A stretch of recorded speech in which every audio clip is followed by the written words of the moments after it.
Good day mga tol! Ngayong araw ay biyahe tayo papuntang Abukay, Bataan. Dahil na-invite ulit tayo sa isang charity event. Eto, hinahanda na natin si Blake para sa isa na namang mahaba at masayang biyahe. Ang sarap talagang bimahe ng maaga. Sobrang fresh ng simoy ng hangin at kalmado pa ang daan. Ganda daw ng bike natin, sabi ni Kuya. Next time po, helmet kayo ha. Ingat sa biyahe. Bakit kaya dito sa probinsya namin sa Bulacan, ang daming hindi nagsusuot na helmet at nagmamaneho pa sa highway? Kung makikita nyo naman yan sa kalsada, mag-iingat po tayo lagi. Ayan, nandito na tayo sa bayan ng Kalumpit. Hindi ko alam bakit hindi ako sa expressway pinadaan ng maps. Pero in fairness, maganda naman yung kalsada. So let's just follow the map. At least walang toll gate. Uy, kumakaway sila dun sa jeep Siyempre, kawayan din natin. Ayan mga tol, nasa Pampanga na tayo. In fairness, kahit hindi tayo nag-expressway, ang ganda ng kalsada. Siguro dahil linggo at maaga pa. Pagas muna tayo at medyo malayo-layo pa yung biyahihin natin. Pero dahil peaceful at kalmado ang kalsada, mabilis-bilis ang biyahe natin ngayon. May mga riders din dito. Saan kaya ang punta nila? Ride safe sa inyo. Premium sir. 00 start po. Okay, larga na ulit tayo mga tol.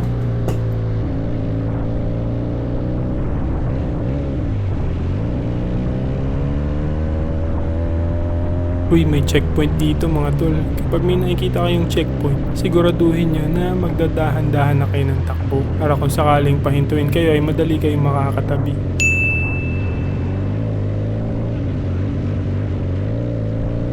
Grabe, ang smooth ng daan dito sa MacArthur papuntang Pampanga. First time ko kasi nakapag-ride dito. Di lang natin sure kung kapag ordinaryong araw ganito din. Ngayon kasi is linggo kaya siguro wala masyadong sasakyan. Para na rin ako nag-expressway kasi ang bilis ko nakarating dito sa Pampanga. Ayan, nandito na tayo sa San Fernando, the City of Lanterns. Ito kasi ang probinsya na sikat na pagawaan ng mga parol. Uy, hi ate. Ingat kayo, mag-helmet kayo next time ha. Naku, tumatawag ang ating bossing. Teka, tabi tayo at nawala ang ating maps.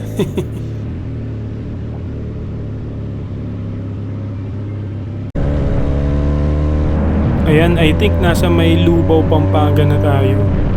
Ito yung highway na papuntang Olongapo Daanan na namin to before nung papunta kami kay Lolo Father. Ito nga yun. Ang sikip na dito. Ito yung bypass papuntang Olongapo. Pero didiretso tayo dito sa kalsada na to. Ayun na naman kayo. Magjowa kayo. Wala kayong helmet. Pagkukukurutin ko kayo sa puwet Ang galing! Yan, saka pa kuya. Sige.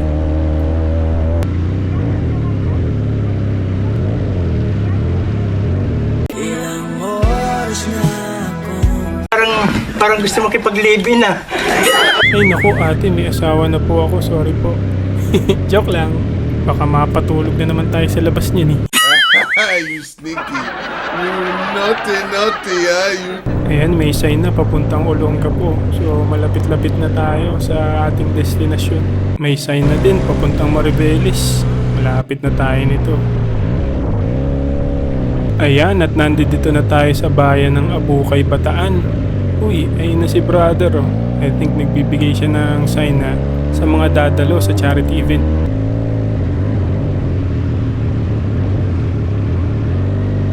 At eto na nga tayo sa venue. Bomba daw.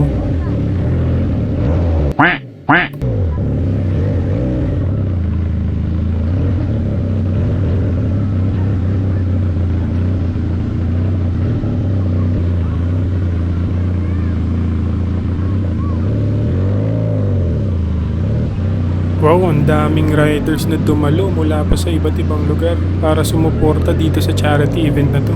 Buti na lang hindi tayo late mga to.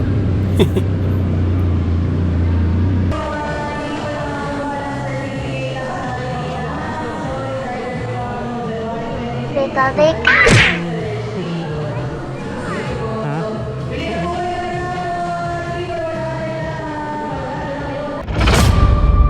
Shout out Lakwatserong Librarian. Ang daming dumalo dito sa event na to mula sa iba't ibang lugar. Ito nga pala si Sir Jeff, ang founder ng PRC Bataan Chapter. Siya ang nag-organize ng event na ito. Maraming salamat PRC Bataan at Sir Jeff sa pag-invite sa akin.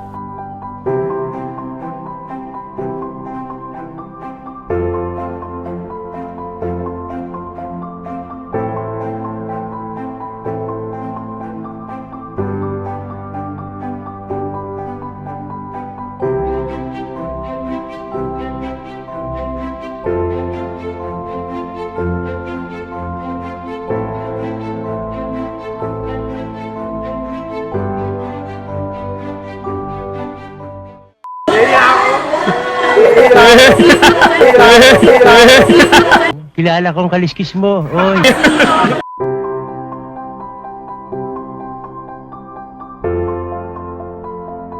Ito yung nakakatuwang part ng event na ito, kung saan yung lahat ng attendees ay pila-pila sila at isa-isang maglalagay ng donation dun sa box. Walang maliit o malaki na donasyon dito. Kahit magkano ang ilagay mo, ay malaking bagay para sa mga beneficiaries ng event na ito.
Magandang araw po sa lahat. Unang-una po nagpapasalamat ako kay Sir Jeff, ang founder ng PRC Bataan sa pag-invite sa akin. Sobrang honored po ako na ma-invite dito sa charity event. Actually, this is my second time na makadalo sa isang charity event and sobrang saya pala, nakaka-overwhelmed and sobrang nakakatuwa kasi ang daming community na nagtutulong-tulong para makatulong sa mga nangangailangan nating kapatid. Sobrang nakakatuwa na dito ko nakita at na-realize yung importance talaga ng isang solid community. And kitang-kita yun dito ngayon. Daming communities dito na nagsama-sama as one community to help our beneficiaries po. Ako po si Coach Red.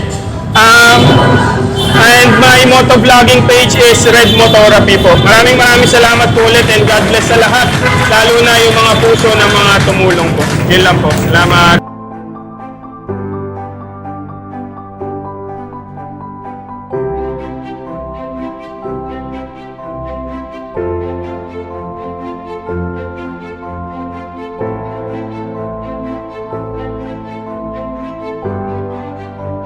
Siyempre, after ng event, Chibugan time kasama ang PRC Bataan Group. Muli, maraming salamat sa Peace Riders Club Bataan Chapter.